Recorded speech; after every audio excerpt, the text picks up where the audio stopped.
Members, we come to part 2, and that is debate on clauses 7 through to until clause 22. So the question is that part 2 stand part. Mr. Chairman. I call the honourable member Andrew Little.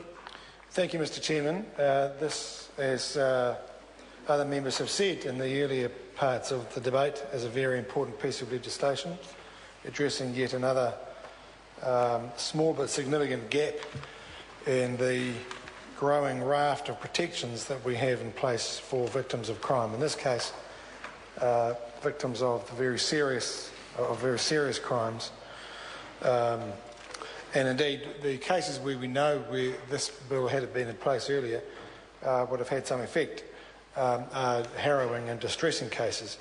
But these are cases where an offender, usually sociopathological in nature, not content with the violence they have inflicted upon their victim, then sometime afterwards wants to carry on victimising the victim and sheeting home the terror that they inflict upon them, and wants to continue to remain in contact or in close proximity to them. So this bill provides a very important device that will protect those victims. And the way that we already have protection orders in domestic violence cases and those who are victims of that type of offending.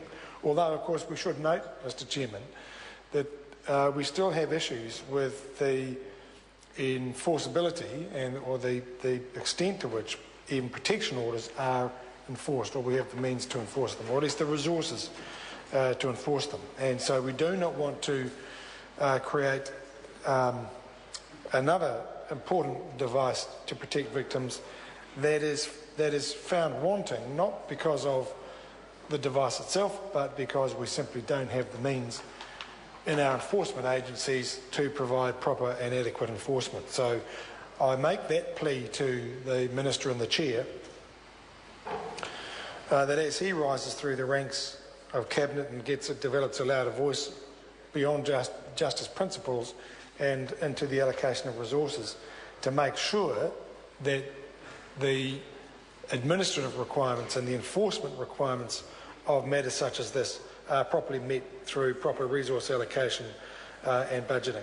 Mr. Chairman, part 2 deals with the mechanics, if you like, of applying for an order under this bill that a victim can make against a violent offender, and indeed the conditions or the contents of that order. And so there is a two-step phase, if you like.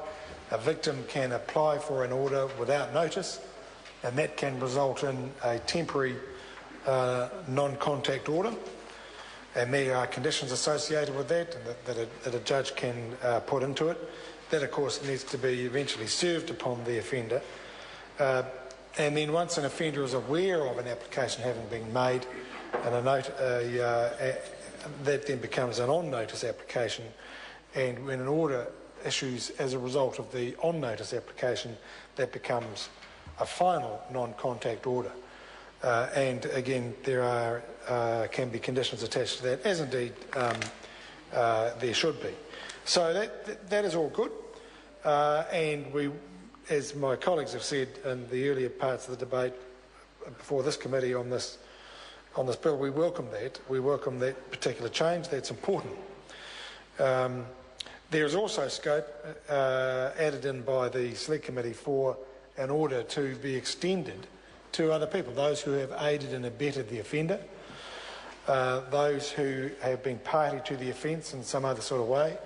Then a victim who secures an order can have the order extended to them, to those other people, so that they can be afforded protection against all those who may have malicious intent against them. So that provides a very well-rounded set of provisions for those orders. And amidst all the muttering on the government benches at this highly animated time at the moment, clearly something going on that the thousands of people watching tonight will be interested to know, and perhaps we will hear a little about that.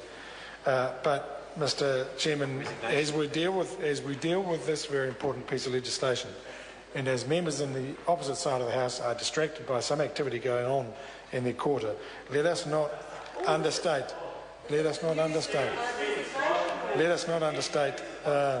just how important, not only how important this is as we develop our rubric of, Mr. Chairman, Andrew Little. As we develop our rubric of our matrix, indeed, of victims' rights and victims' provisions, how important this will be.